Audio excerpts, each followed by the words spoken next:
मुस्लिम भी ये कहते हैं हमें योगी जी जैसा हमें मुख्यमंत्री नहीं, योगी जैसा हमें प्रधानमंत्री। क्या सिर्फ अयोध्या में राम मंदिर बनवाने से योगी जी आएंगे 2027? जितना खुश और जितना खुशहाल अयोध्या का नागरिक अब है, एक दुकान की जो महीने की हजारों में सेल नहीं होती, अब वो एक दिन की हजारों में सेल करते हैं। अखिलेश यादव हैं वो हिंदुओं को बांटते हैं, आप मानते हो हिंदू को बांटते हैं? हिंदू समाज है उसको आपस में ही बांट के उसको लड़वाने का मतलब कार्य करते हैं। उनके सरकार के कार्यकाल में तो सारे माफिया एक्टिव थे। कवाल कांड के दोषी थे, उन सबको पुरस्कृत करने का काम करा। लड़की के भाइयों ने उस छेड़छाड़ का विरोध करा और जब वो विरोध करने उन आरोपित लड़कों के घर गए तो उन सब ने मिलकर उन दोनों भाइयों की जान से मारकर हत्या कर दी। नमस्कार, मैं आकाश कुमार, स्वागत है आपका हमारे चैनल पर। जिस तरीके से आप देख रहे हो कि 2027 के इलेक्शन बहुत नज़दीक हैं, तमाम जो आरोप प्रत्यारोप लग रहे हैं योगी जी पर कि 2027 में योगी जी को उखाड़ फेंकेंगे। बहुत सारी चीज़ें ऐसी भी लग रही हैं कि अगर ईवीएम हट जाए तो शायद योगी जी का उत्तर प्रदेश में बचना भारी हो जाएगा। तीसरी चीज़ एक और भी उठ रही है जो सोशल मीडिया पर आज से नहीं उठ रही, पिछले लगभग एक साल से और यूजीसी के मुद्दे के आने के बाद तो और लगातार उठ रही है कि भाजपा जो है वो योगी जी का पत्ता साफ करना चाहती है। फिलहाल हम कुछ लोगों के साथ मौजूद हैं और इनसे बात करके बताएंगे और जानेंगे कि आखिर में जो 2027 है वो किस ओर जा रहा है। क्या योगी जी मुख्यमंत्री बन पाएंगे, नहीं बन पाएंगे? क्या भाजपा योगी जी को हटाएगी, नहीं हटाएगी? और जो समाज है यूजीसी के आने के बाद वो कितने हद तक योगी जी को पसंद करता है, आइए सीधा बात करते हैं। नमस्कार सर, नाम क्या होगा आपका? मेरा नाम अरविंद सिंह है। आपका नाम? सत्यपाल राघव। आपका नाम सर? भानु सिसोदिया। आपका नाम? शैलेंद्र सिंह चौहान। आपका नाम? महेश सिसोदिया। आपका नाम? राहुल वर्मा। सर सीधा सवाल मैं पहले आपसे शुरू करता हूं कि क्या लग रहा है 2027 का मूड किस तरफ है?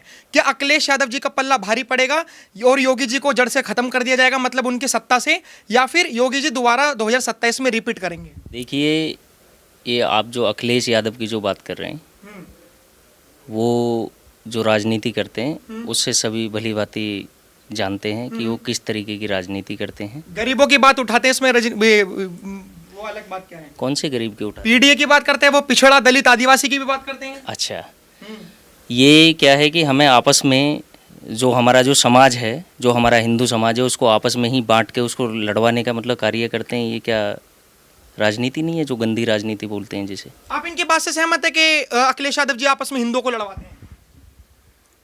जो उनका एजेंडा है वो हिंदू मुस्लिम का ही है, जिसका उदाहरण 2014 का कवाल कांड है।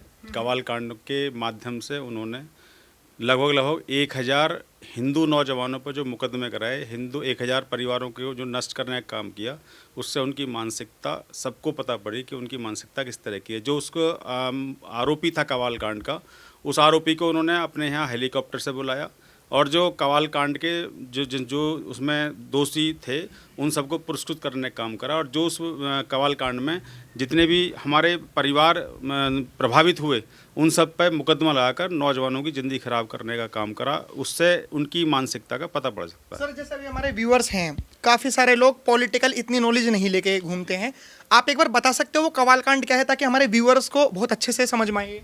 हिंदू लड़की के छेड़छाड़ का एक मामला था और उस लड़की के भाइयों ने उस छेड़छाड़ का विरोध करा और जब वो विरोध करने उन आरोपित लड़कों के घर गए तो उन सब ने मिलकर उन दोनों भाइयों की जान से मारकर हत्या कर दी, जिसके परिणाम स्वरूप पूरे मुजफ्फरनगर, पूरे एनसीआर, पूरे पश्चिमी उत्तर प्रदेश में एक बहुत बड़ा माहौल गर्म हुआ। बड़ी बड़ी पंचायतें हुई, उसमें संगीत सोम जी, सुरेश राणा जी जैसे पार्टी के प्रमुख नेताओं पर मुकदमे भी लगाए गए, जिनको सीतापुर, किसी को मिर्ज़ापुर ऐसी जेलों में भेजकर प्रताड़ित करा गया। लेकिन उस कवाल कांड से जितने भी हिंदू भाई थे सब समझ चुके थे कि आपको सबको दमन करने के लिए सारी चीज़ें करी गई हैं, जिसका परिणाम ये हुआ कि अगले चुनाव में 2017 में प्रदेश की जनता ने अखिलेश यादव जी को और उससे पहले 2014 में माननीय प्रधानमंत्री नरेंद्र मोदी जी को एक प्रचंड बहुमत देकर उसका परिणाम भी सबको बताया। लेकिन अभी जैसे ये बात कही जा रही है कि अखिलेश यादव जी अगर आएंगे तो शायद जो मंदिर योगी जी के राज में टूट रहे हैं, क्योंकि उन्होंने बहुत सारे डेटा दिए हैं, चाहे मणिकर्णिका घाट हो या तमाम अलग अलग मंदिर, सबसे ज़्यादा हिंदुओं का नुकसान योगी सरकार में ही हुआ है। अभी मुक्तेश्वरानंद जी जो शंकराचार्य जी हैं उनको भी सम्मान देंगे, ये सब कुछ अखिलेश यादव जी ने वादा करा है। अगर आप हिंदू के पर्पस से बात कर रहे हो, तो मैं भी उनके एजेंडे को बता रहा हूं कि उन्होंने क्या कहा है कि 2027 के बाद किस तरीके से हम हिंदुओं को सम्मान देने का काम करेंगे जो योगी जी के राज में नहीं हुआ। ऐसा कुछ नहीं है जैसा प्रचारित किया जा रहा है कि मंदिर तोड़ जा रहे हैं। अयोध्या का एक उदाहरण दे रहे हैं। अयोध्या में बहुत सारे मंदिरों को तोड़ा गया, जिसकी वजह से, क्योंकि अगर किसी चीज़ का विकास करना है, अगर मान लो हमारे पैर में चोट लगती है तो कहीं अगर उसके लिए अंगूठा काटना ही पड़ जाता है, लेकिन आदमी की जान बच जाती है। उसी तरीके से अयोध्या में, अयोध्या का आज की अयोध्या और पुरानी अयोध्या को आप जा देखें, आज की अयोध्या इतनी सुंदर और इतनी भव्य बनाई है। उस भव्यता लाने के लिए हमें कुछ ना कुछ अपने मकान भी लोगों ने दिए, उनको मुआवजा दिया गया, कहीं मंदिर भी आए, कहीं मजार भी आई, सबको हटाकर एक बहुत बड़ी व्यवस्था बनाई। और जो अभी मथुरा में वृंदावन तीर्थ का जो हमारा काम चल रहा है, जिसको वहाँ के लोग, बांके बिहारी मंदिर का भी वही मैटर है, वहाँ के पुजारी लोग नहीं चाहते कि वहाँ की, क्योंकि दुकानों का एक वहाँ का ही प्रस्ताव है कि बहुत चौड़ा गरियाला, जिसमें रोज़, आज की स्थिति है, मैं पिछले कई महीने सोच रहा हूँ कि वहाँ दर्शन करने जाया जाए, लेकिन वहाँ की रोज़ाना की भीड़ को देख के कई लोग बेहोश हो रहे हैं, बच्चों को बड़ी जान की ले पड़ गए। तो उस सब परेशानी को देखते हुए योगी जी ने पूरे जितने भी हमारे तीर्थ स्थल हैं, सबका संपूर्ण विकास करने का एक बीड़ा उठाया है। और जहाँ तक 90% इस काम पूरा भी हो चुका है। कई सौ करोड़ प्रदेश के इन तीर्थ स्थलों पर कई हजार साल बाद इतना विकास हो रहा है। ये माननीय योगी जी का अपना विजन है। आपने कहा कि अयोध्या में जो राम मंदिर का निर्माण हुआ, वहाँ पर घरों पर मुआवजे मिले गए। अगर घरों पर मुआवजे मिले गए तो आखिर में भाजपा अयोध्या से क्यों हारी? आरोप लगते हैं भाजपा के ऊपर और योगी जी के ऊपर कि उन्होंने राम मंदिर को हाईजैक करा। हाईजैक का मतलब कि मंदिर तो एक हिंदुओं का आस्था का वो केंद्र था, लेकिन भाजपा ने और योगी जी ने उनको हाईजैक करके वहाँ के जो अयोध्या वासी थे, लोकल लोग, उनको बेरोजगार करा, उनकी ज़मीनें हड़पी, इसीलिए वहाँ का सांसद हारा। तो क्या आप ये मानते हो कि अयोध्या को हाईजैक करा भाजपा ने? ऐसा कुछ नहीं है। अभी पिछले काफ़ी दिनों से वहाँ कई सारे कार्यक्रम आयोजित हुए हैं और वहाँ छोटे छोटे चैनलों ने कई सारे इंटरव्यू वहाँ के लोकल के लोगों को लिए हैं।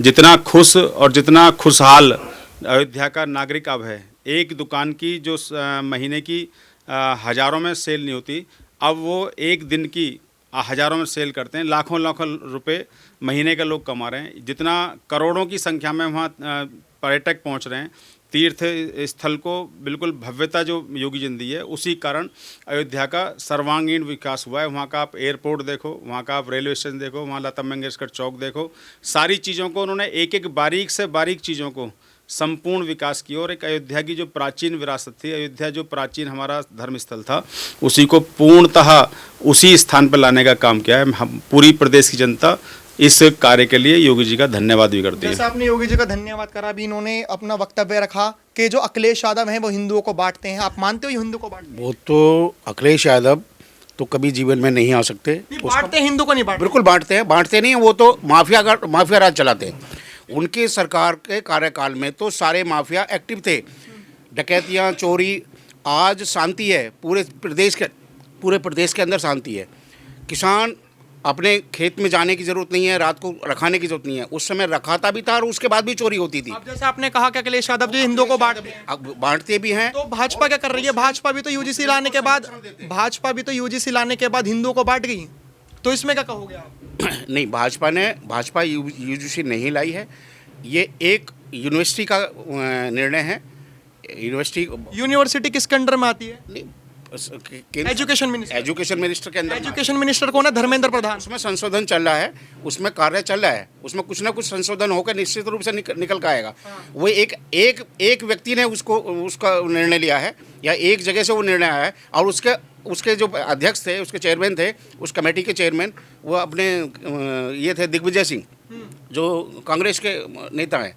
तो ऐसा नहीं है किसी एक व्यक्ति ने या भाजपा ने उसको कराया है। ये सारे सर्वसम्मति से बना के उसको पेश किया था, लेकिन कुछ हो सकता है उसमें त्रुटि रही, उसका त्रुटि का संशोधन होगा। माना भी है धर्मेंद्र प्रधान जी ने अभी एक इंटरव्यू में माना भी है कि हमसे बहुत बड़ी चूक हुई है। और ये पूरा यूजीसी बिल सुप्रीम कोर्ट के अब अंतर्गत है, और कोर्ट जैसा निर्णय करेगी उसको हम दोबारा पुनः लागू करेंगे। उन्होंने माना कि उसमें लागू करने में हमसे चूक हुई है। मेरे को एक बात बताइए, योगी जी कैसे आएंगे? हिंदू मुस्लिम करके आएंगे या फिर रोजगार देकर आएंगे, महंगाई कम करके आएंगे? फैक्ट्रीज लगा कर आएंगे? किस तरीके से योगी जी को आप मानते हो कि आएंगे? क्या सिर्फ अयोध्या में राम मंदिर बनवाने से योगी जी आएंगे 2027 में? योगी जी ही आएंगे, इसमें कोई भी संशय नहीं है। योगी जी आएंगे, योगी लैंड जी, के- और लॉ एंड इस ऑर्डर बार के ऊपर। इस बार पहले से भी ज़्यादा बहुमत के साथ योगी जी सरकार में आएंगे। उसका सबसे बड़ा कारण ये है कि जो हमारे आज किसी पूरे प्रदेश में, किसी भी ज़िले में, किसी भी तहसील गांव तक आप जाएंगे तो उनका एक लॉ एंड ऑर्डर आज, और बरादरी के लोग भी और धर्म के लोग भी ये कहते हैं, मैं सोशल मीडिया के माध्यम से देखता हूँ, जो मुस्लिम भी हैं, मुस्लिम भी ये कहते हैं कि हमें नेता योगी जैसा चाहिए, हमें योगी जी जैसा, हमें मुख्यमंत्री नहीं, योगी जैसा हमें प्रधानमंत्री चाहिए आज। और धर्म के लोगों की भी डिमांड ये है कि योगी जी को उत्तर प्रदेश तक ही नहीं, योगी जी को पूरे भारत की कमान देनी चाहिए और हमें अगला प्रधानमंत्री योगी जी को बनाना चाहिए।